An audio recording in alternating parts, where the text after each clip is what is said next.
everybody. We're going to go ahead and get started. All right. So a little bit of a breakdown of the agenda. So we'll talk about the topics, kind of break down what each of them mean.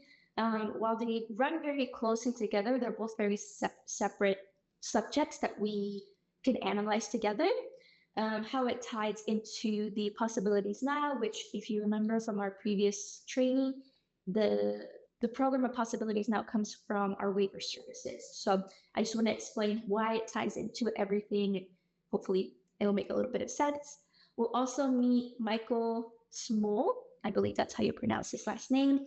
Michael has been a really key member for creating a lot of person-centered planning materials since like around the 80s, if not even earlier than that. He is a very serious person, so we're gonna watch a couple of videos of him, but I think they're quite humorous. But then we'll also touch into kind of each specific topic and then have the Q&A.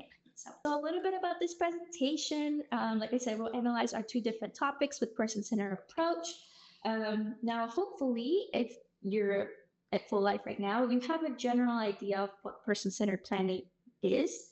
But hopefully this will go ahead and expand a little bit of what you know and apply some of these principles with the participants, family members, or community members that you're supporting. And what that means is that we really want to kind of emphasize the importance of centering a lot of the support around the participants, their needs, their goals, their dreams, things that they want to accomplish, and then also tapping into risk. What does that even mean, right? Like making sure that we're giving them space to grow, space to fail and retry again without us trying to overprotect them at times, even though we mean best when we're trying to support them in that way. So a little bit of a breakdown. Person-centered planning, as referred to by DDD and DOH, is dedicated, very family-centered practices, planning, delivery that really go towards like the participants and making sure that they have quality of life is the term I was trying to come with. The purpose of it is so that we're not making decisions for the participant or for individuals that we care about, support. It really comes from them, and we can then help support those goals additionally. So risk management comes from the topic of dignity of risk. Dignity of risk is really powerful because it talks about sometimes when we care about someone, we want to make sure that we protect them. I'd like to think of it as I was personally having kids, but I have a lot of dogs, and I often want to protect them and prevent them from getting hurt or doing something naughty that is going to either injure them or I know is going to potentially expose them to some sort of either illness or whatever, right? However, there is some management that we have to do to get them to learn when a situation has happened or a situation could potentially happen, even though it may have potential negative outcomes, right? The goal is to kind of give people the space for dignity of risk, giving them their dignity to learn, comprehend what they're being exposed to, and also giving them the opportunity to live how they choose to live as well. The possibilities now, kind of like what I mentioned earlier in our previous training, it was focused on coming from the waiver practices that we have.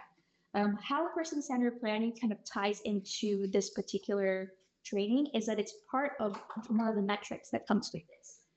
If you look through the waiver, you'll see that the three guidelines that come from are person-centered planning, support services, commitment to quality and improvement, and community integration, which we've already talked about, so I won't spend too much time on that.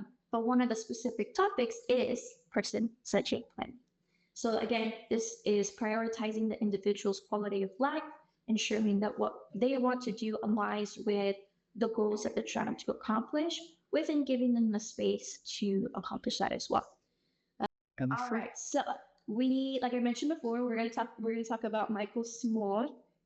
I came across him as I was doing my research with DE, as well as anything that comes with person-centered planning practices in general.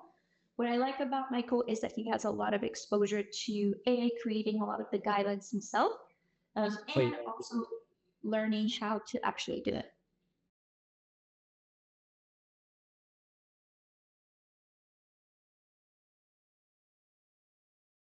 I first became involved in looking at person-centered planning in the mid 80s when we were trying to help people leave institutions. And we were looking at doing person-centered plans so that each person moved from the institution into a life that they desired. What we discovered when we were doing that is we were doing a form of planning where we asked people, what is your dream? And we were doing planning with people who had not had enough positive life experiences to have a dream. They basically were saying whatever they thought we wanted to hear so that they could get out. Their goal was to move. Their goal was to leave. And so we really struggled with how do we discover what matters to this person so that we can still construct a life that they can have that they would see as a good life. And then after having a life where they had positive experiences, things to try that they enjoyed, then we felt after a few years they would probably be able to tell us what a dream would be like. And from that came essential lifestyle planning. Then after doing that for a decade, what we discovered was we were getting really good at teaching people how to write good plans, but those good plans were not necessarily translating into good lives. That what we had done is figured out how to create good paper, much more than good lives. And what we began to see was more and more people were doing small pilots, small efforts that created really amazing lives, people who were really deeply connected, people who had the lives that we were describing. And this exceptional practice was remaining small islands. And typical practice was changing at a glacial pace, just not at the same pace that we thought, people deserve. That everyone who's receiving services should have as a goal the same kind of life that people who are receiving exceptional services. And how do we move in that direction? And that's where teaching person-centered thinking came from. Because what we felt we were doing is we were teaching a small group of people how to write plans, and we needed to teach a large group of people how to implement plans. And as we moved down the road with that, we also discovered that what we needed to do was not just teach the people who are in support roles, we also had to teach the people who are in leadership roles. We also had to teach the very people who were receiving the services how they could better articulate and advocate for their own lives. And how could we support and teach family members to create the descriptions for the people that they loved who were less articulate? And the first. What are your initial thoughts after watching that video?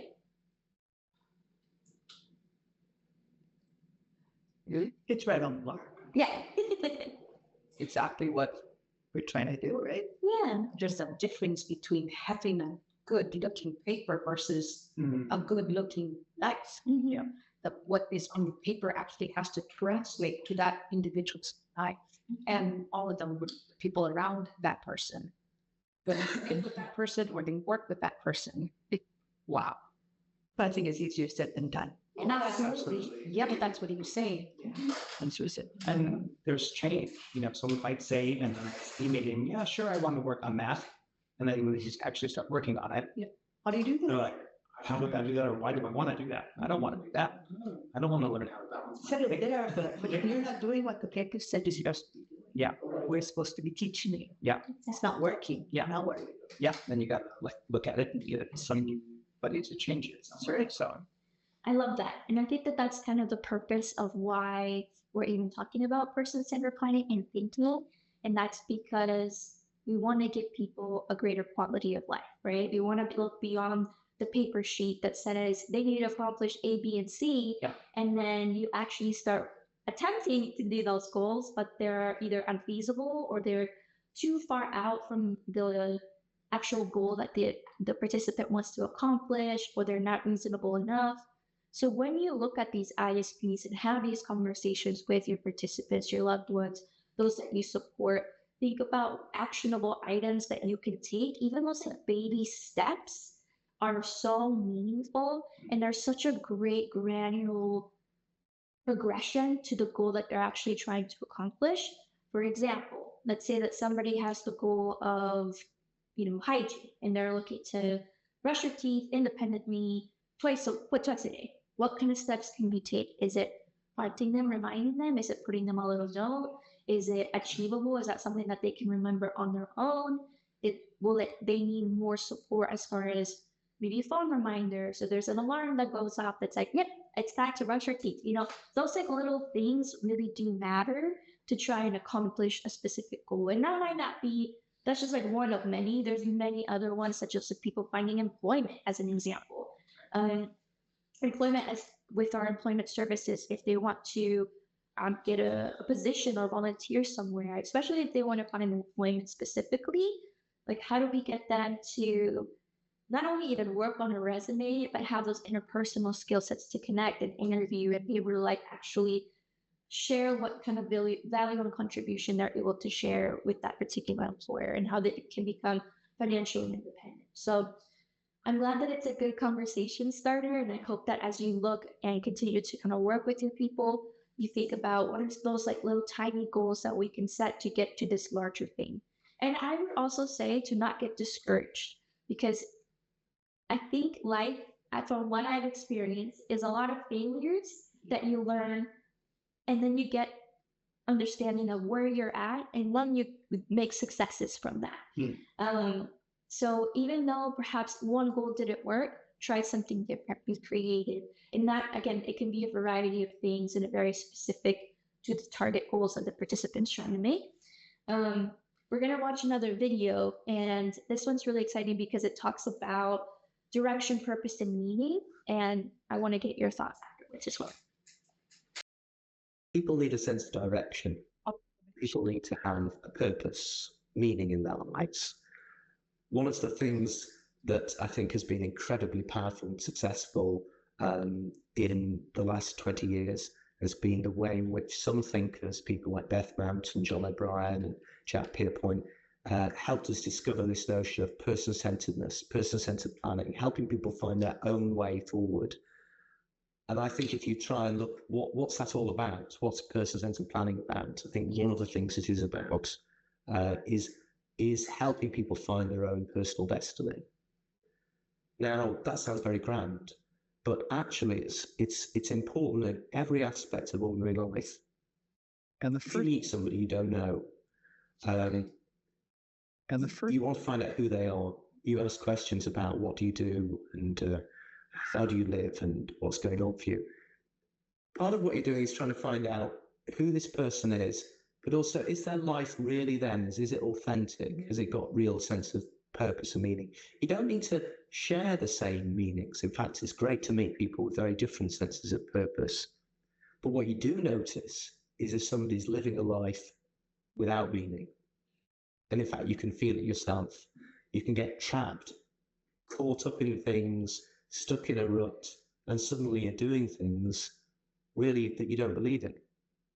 And this is not about just disabled people. All of us can find themselves living lives without meaning.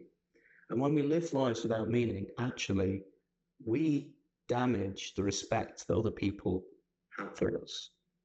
It's hard to feel respect for people whose lives have just become kind of automated.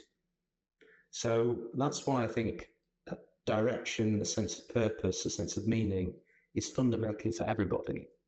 And everybody needs to think about it for themselves and to support those they love to find that real sense of direction. And the first That was a lot. What is your initial thoughts on that? AJ, can I say something? Yeah, go ahead. It's Pam. Hey, Pam. And hi, WX Star. I see you. So I have quite a long background with this. And the my first- one thing I want to say is when you arrive at a plan, you have not arrived. It's a living plan is going to change. and the Because first it works and the person grows and they evolve and they will have new goals. They will have new needs. And you're not going to arrive at a plan and that's it. It's going to be changing. That's when it's a living plan. Yeah, and this is really exciting. I've been to conferences with Michael Smull. And it's why my son is doing so well. I've known about this for a long time. And another parent got a grant from DD. They all do the oversight of the DD committees, Disabilities Council. and the went first around to all the islands. And my job was to recruit people to come to learn how to do the essential lifestyle plan. It's happening and it really works. It really works. And it's something that works for all of us. Like wish I had one. Thank you for sharing. That's really helpful. And yeah, I mean, to the point of the video of there is meaning behind the goals that we try to set, even for ourselves. Like when you try to think about what your life looks like and the things that you want to accomplish with, so whether it's getting a degree or getting that promotion or having, more supportive group of social support, that is all really applicable to the things that even our participants may want as well, right? And creating that purpose behind it would be really helpful for them to actually not only achieve, but also start breaking down what those little goal barriers look like, right? If they want to, for example, get some sort of like education, or they want to get a certificate, or they are interested in learning a new skill, what does that actually look like? And how does this bring them purpose into their life? and the first Right. And just a couple more things with person-centered approach and kind of cultivating what that looks like for participants. Some of the things that I think are important to review. This comes from the waiver standards themselves. This is a lot, right? You look at this and you're like, wow, okay, I have to make sure that it's a timely, the location's great, that I'm informed about the choices that are being shared. Take it one step at a time. Be gracious with yourself and with the participant when you are creating these types of goals. This is all great in theory. However, it's not always super practical when you're putting them into action.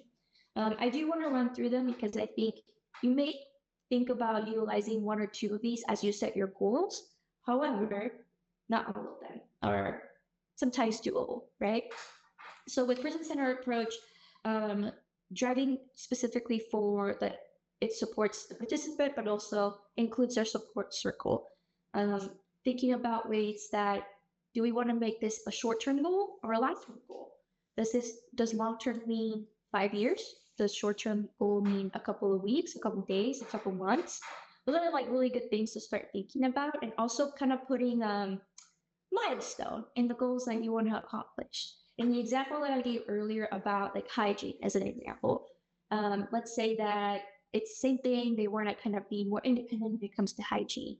Do we want to reevaluate after 6 months? Is it helpful to kind of see how the participant has been feeling and give them positive feedback on the things that they've done really well, and then supportive feedback when maybe they forgot for a couple of days, or maybe they didn't want to, as an example too. So think about those things as well.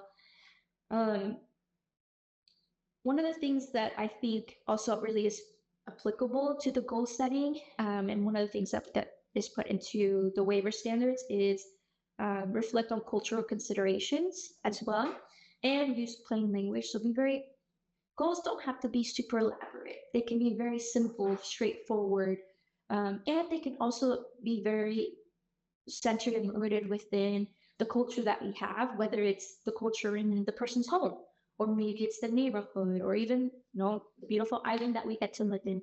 There's culture behind that as well. So just kind of some things to think about. Hopefully it kind of initiates some thought process for the people that you're working with, and gets a little bit the creative juices flowing on that. Okay, we're gonna watch a good person-centered plan. This is again offered by OpenFuture. I am interested to hear your thoughts afterwards, but here we go.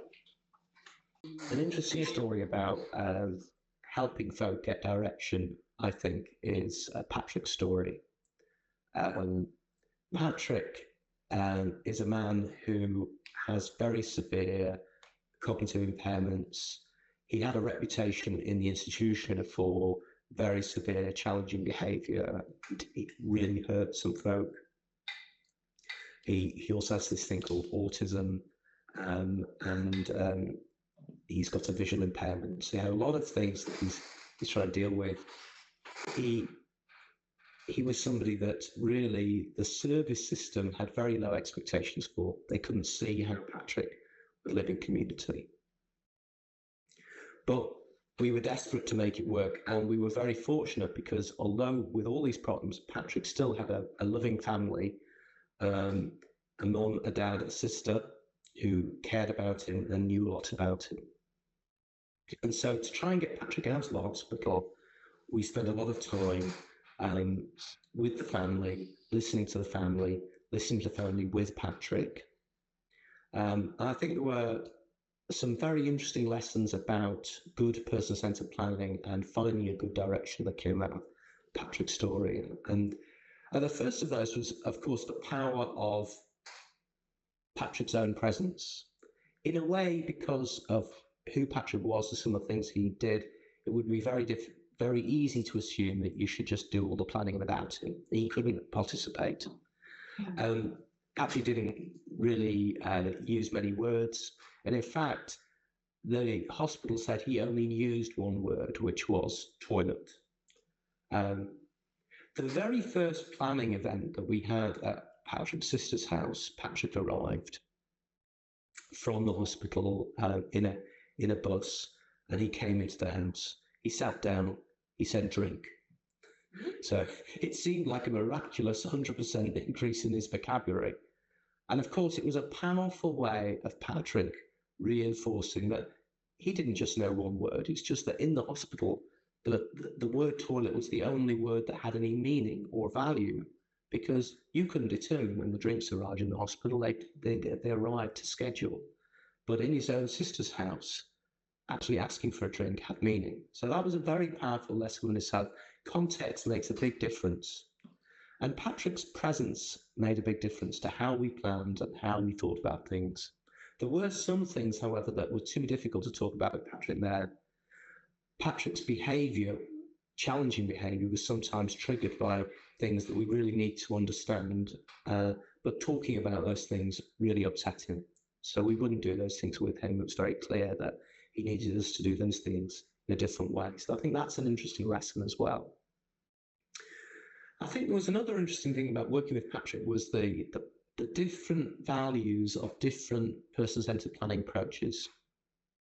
Because Patrick didn't use words, and because of his challenging behaviour, a natural thing to do was use the planning approach that was developed by Michael Smull called essential lifestyle planning. This was a very, very useful tool for understanding the kinds of things that upset Patrick. It didn't answer every problem, actually, because in many areas there was still a degree of mystery. There were things that the planning process, however good, however detailed, still there was not enough experience and not enough information for us to really understand all the factors behind Patrick's challenging behaviour. But that planning tool gave us a lot of information about how to support Patrick well. But there was something interesting that it didn't do, and it didn't really give us the spark. It told us what not to do, but it didn't really tell us what to do. And I think planning with Patrick and planning with Patrick's family, that was one of the things that really struck me we needed. We need something to believe in. The family would often say to me as we were planning, well, we want Patrick to be in the community. We can see that the institution isn't working. We can see he's got, a terrible life. Patrick used to spend every day in an enormous room completely by himself. And the staff would basically try and keep all the other patients away from him in case he hurt them or they hurt him because he was in a challenging behaviour ward. And so his life was empty and dangerous. So they knew that that wasn't right. But when I talked to them about community care or him living in the community, all they could picture for him was living in a block of flats in the same area of Glasgow that they lived in.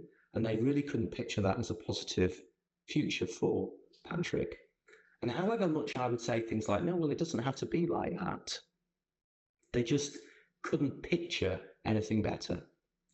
So I used one of those kind of techniques that we use in PAD or the work with Beth Merrill. So I said, okay, let's pretend we have £1 million. You now design for me a life and a house and a home for Patrick. And what they did was they said, well, it would have to be a house suitable for his visual impairment. It would have to have a bedroom for him, a bedroom for 2 supporters, and also a place for them to come. So it had to be a 4-bedroom house. Really, it should be close to Patrick's sister, who didn't live in Glasgow, but lived on the west coast of Scotland.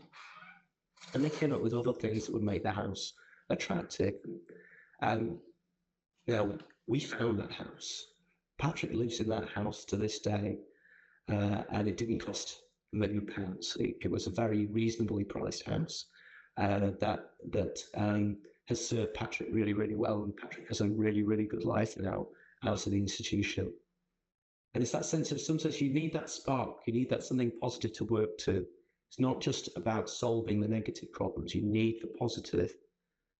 And it's also a story about the power of a family. Patrick needed his family to dream for him. He really did. If there aren't people around who love you and who can dream for you, then things are very dangerous indeed. So you need to really focus on listening to the people who love people.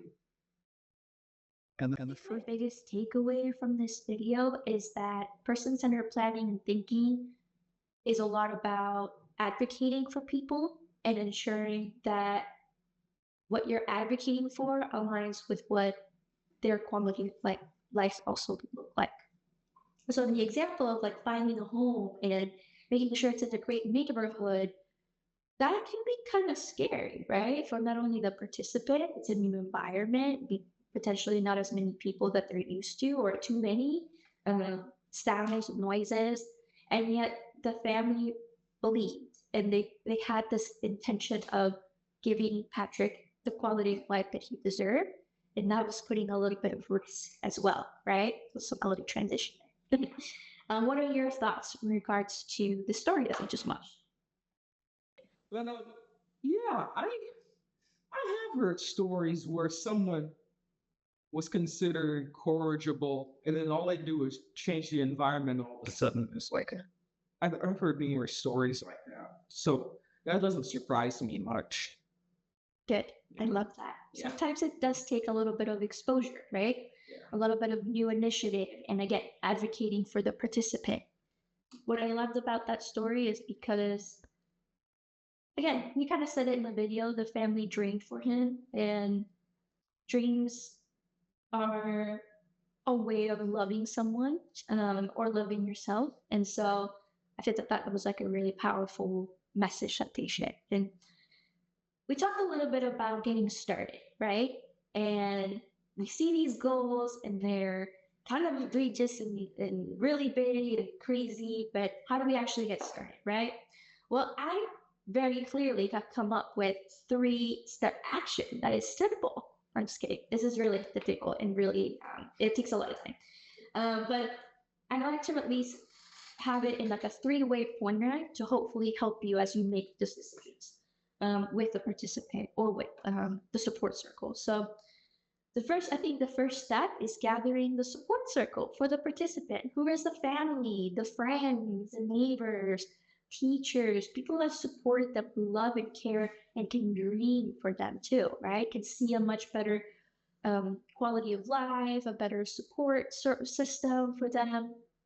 To think about like those types of people. And that can also be a fluctuating space. It could be people that they've known for a long time, or even new people that they've met that they've really connected with.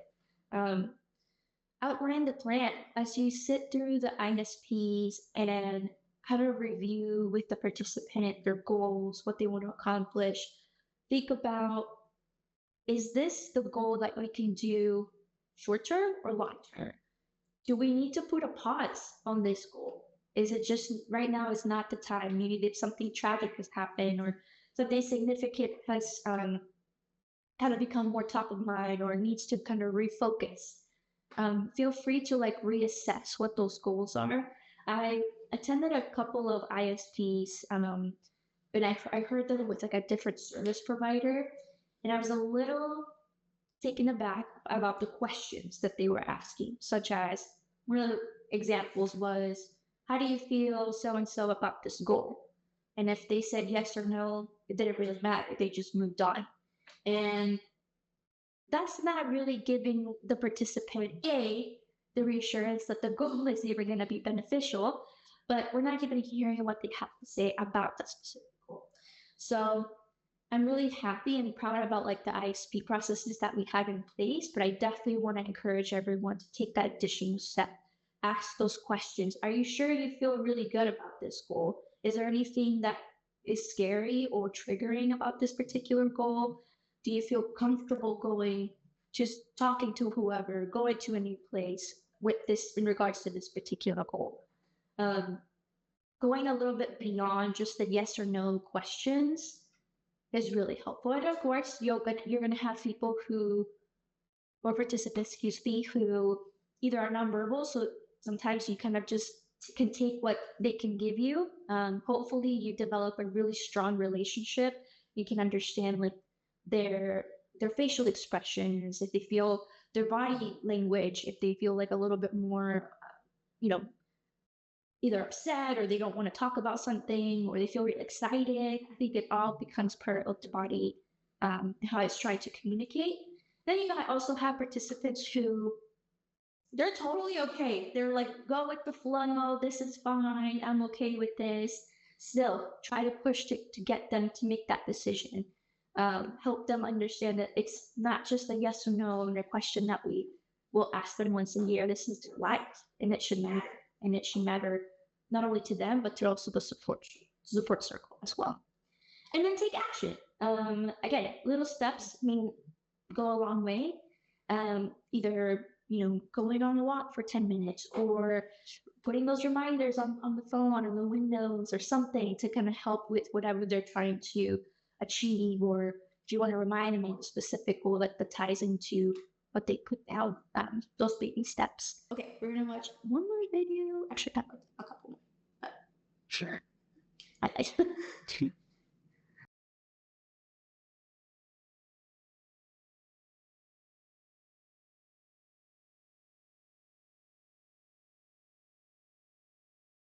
One of the issues that we have with people is, how do we help them have control? How do we help them have a voice?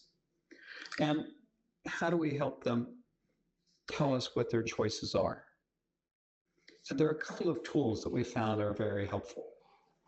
One is a communication chart, and that communication chart is remarkably helpful when people don't communicate with words or where their behavior is clearer than words. The second is decision-making profiles and agreements. So when you need to know what is the best way to help somebody with decisions, what's the best approach, and who should make those decisions, you have a way to record that and a way for other people to know it.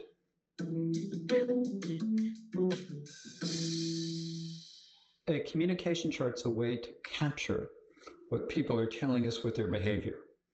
It's a way to capture what they're telling us with their behavior and a way to also inform others what to do when the person is communicating with their behavior. When they've said something with their behavior, what should we do in response? We have this myth that operates where people who don't communicate with words will hear this remarkably bizarre thing that says, well, John just doesn't communicate. But the only people who aren't communicating are dead. Everyone who's alive is communicating. We may or may not understand their communication. We may be challenged to understand what they're telling us, but they are communicating. The challenge for us is to make sure that we are recording it and that other people then learn it. And in almost every instance that we've been in, we have found that if you worked with somebody and you like the person, you have that personal connection, and if you worked with them for a number of months, you've learned how they communicate. And the sad thing is, when you leave and staff turn over, that knowledge leaves with you. And we need to record it. We need to capture it. We need it in a simple table. And the communication chart, when you look at it, you can see that the middle part says, what is the behavior? What is the person doing? And the third column is, what does that behavior mean? What is the person saying with their behavior, and what does that behavior mean? And there are many people who do use words, but for whom behavior is clearer. And there are many people where their words say one thing and their behavior says another. And this is human. This is not disability, it's human. But when you have a disability and when you've lost control over significant aspects of your life, it becomes critical not only to know what the behavior communicates, but what we should do in response. So that last column is a description of what we should do in response to the behavior. Now, what should we do when we see this? And the first column is, are there circumstances that we need to know about in order to understand the behavior? This became really clear to me when I was doing a plan with a 5-year-old who had this condition called shaken baby syndrome. She had been shaken by her dad really hard when she was 2, and she had brain damage. And when I met her and she was 5, the primary way she would communicate is she would begin to yell. And if she was eating and she began to yell, it could mean one of 3 things. It might mean that she wanted something different to eat. It might mean she was bored. Or it might mean I'm full. I'm done eating. But you needed to know the circumstance, eating. And then the behavior begins to yell. Could mean one of those 3 things. And so you would write them down in the order in which you wanted people to respond. So, and the first thing is try something different. Because she's looking, and she needs help with eating, so you're going to be putting the food into her mouth. So she might be saying, done with the peas. And the fruit, the squash. It might also mean that she's bored and she's 5. So entertaining her while she eats is just fine. After you've tried those 2, and if she's still yelling, and especially if she turns her face aside, it means she's full. Stop. But it means different things in different circumstances. If you're reading a book to her and she begins to yell, and the first, then what it means is, I want a different book. Usually the book that you're remarkably tired of reading, she wants to hear again. And when you see this with a 5-year-old, but we've also seen this with 95-year-olds, people who are communicating with behavior. And the first. What I like about this particular video is that it touches on getting to know your participant more, learning those key soft behavioral aspects that they do, whether it's turning their face or maybe they yell when they're excited, but they also yell when they're upset. Things that you can take away, notate either for yourself, together. I highly encourage that. Will only help you build that foundation with the participant even more. We only have a couple minutes, so I want to run through the next couple of slides, but part of person-centered planning, I think you're exposing a participant or a team member, whoever, to sometimes even a new environment, and that ties into risk management. Risk management, what we talked about earlier, it has power of dignity. We're giving people the chance to try, to fail, to try again, and even be successful at those things. Why I think that it's important is that naturally, when you love something, you want to nourish it, you want to take care of it, and you want to make sure that it's protected from all the things. Sometimes even our own good intentions can actually come in the way of preventing someone from learning or experiencing something new. So now again, those can be very different types of situations, and I'll let you kind of ponder about what that may look like. But I do have a couple of things to go through. The risk management cycle kind of goes through 4 specific cases. One is that you identify what's happening, right? Sometimes, as an example, you have a participant, they want to cross the road, but this road is particularly busy. There's a lot of traffic, and there's not a lot of clear signage of where to walk, right? As you're kind of thinking about assessing risk, it's good to kind of identify what that risk looks like, right? Understanding, is there exit signs in a building? Will there be private bathrooms that they can take on? Is the road safe? Is their home safe? Is their doors lockable? Like, those are just examples. But it is good to start thinking about identifying. And I think also we identify really well, right? We see things that are like, I don't know, questionable about this particular thing that we're about to go through. And that's actually a really good thing, because you're at that point understanding that there's an opportunity to allow and support the participant to understand you now have a choice to make. We can cross the road, or we can wait and see it till it's clear, or we can take a different path. And this is why, being very clear and understanding of the situation. Part 2 of this is to also assess how that impact the participant, right? Was crossing the road like something that you really wanted to do? Was there an ice cream shop at the end of this that they were really excited about? Was there something that, triggered their excitement, or even the potential anxiety of crossing it? And this is just an example. Treat. What I like about treat is that you're at this point having a conversation with the participant. It should be a very communicative and teamwork type of decision, so that you're there to support them, but then they also can give you the feedback based on the situation that they're being faced. And then lastly, monitoring and reporting. The crossing and waiting before you cross the road, reduce risk for the health and safety? Probably, right? Did we need to report it if it was a potential accident or the participant got hurt? Those are all really good things to kind of assess as you're thinking about the participant making decisions or them being exposed to an environment or even a new environment. Okay, last video, I promise. And this talks about why risk is such a powerful tool. Risk. It's a huge concept in our field. And I always think of risk in terms of going from a place of, I guess I'll use the word homeostasis, and a place of familiarity and comfort, to LFE, which is a place of the complete unknown.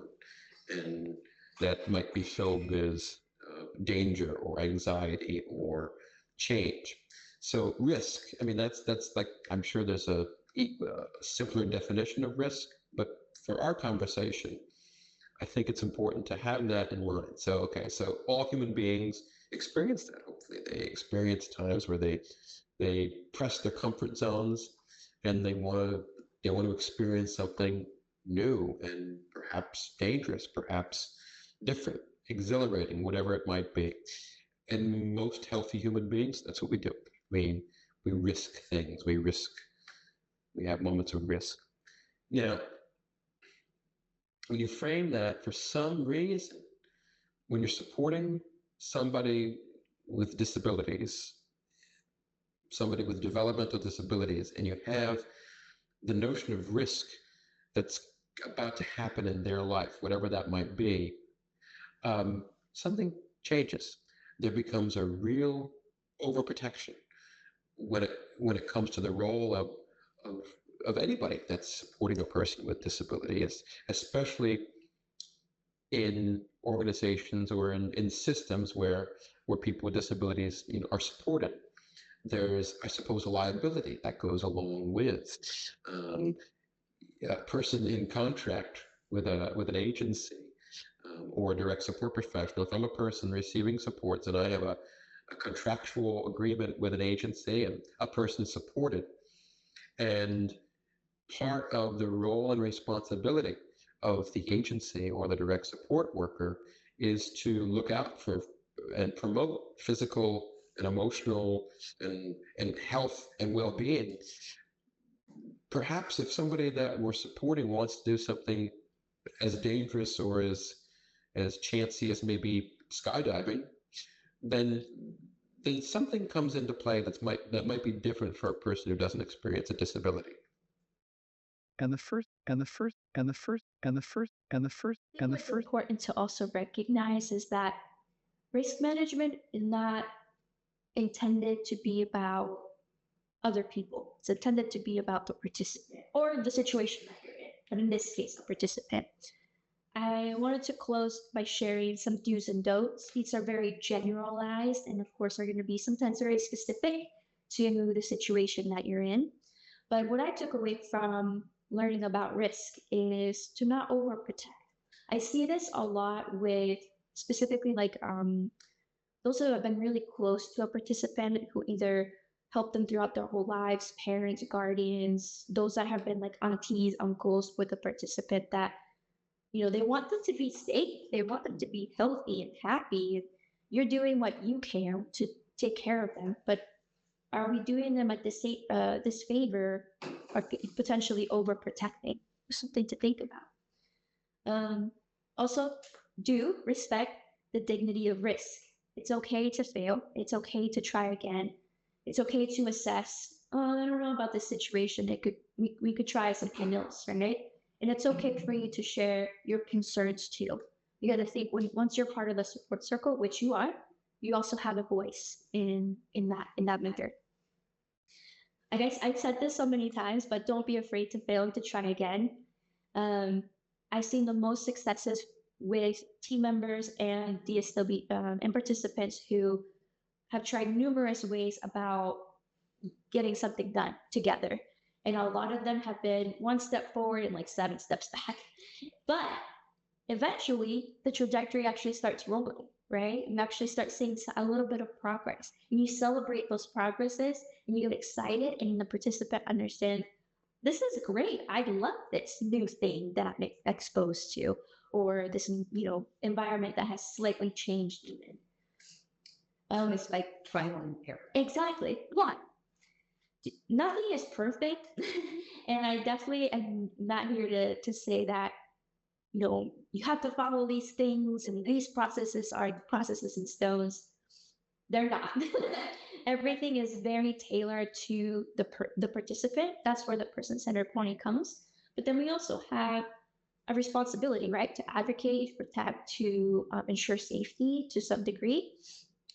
So do consider the risk and outcomes with the participant as well. Give them clarity, and don't be afraid to also remind them of what that may be. And that what I mean by that is sometimes they don't want to go do something. Maybe it's, I don't know, visit a new museum, right?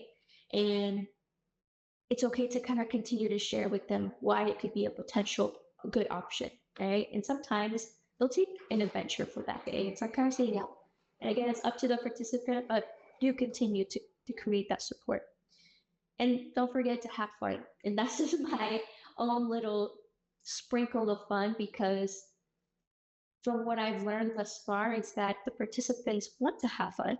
And everybody does. I do. I want to go and do something exciting, try something new, or see how something I built either very horribly failed or came out looking great, right? So I hope that this has been helpful. We are at time, so if you have to hop, that's totally okay, no worries. But if you want to work within like this group and talk about how you felt, what you learned, that's perfect as well. Our next learning series is going to be about positive behaviors and safety care, and that is July 26th. I'm going to try and keep it a little bit around this time, seemed like it was working well for people. And once again, if you aren't able to make it in person, that's totally fine. You can join virtually, or the recording will be available the next day. So tomorrow, and I'll send that through Notify as well. So thank you for coming. I so appreciate it. And I hope you learned something that was kind of fun. So I'm going to go ahead and close this, and I will see you all when I see you.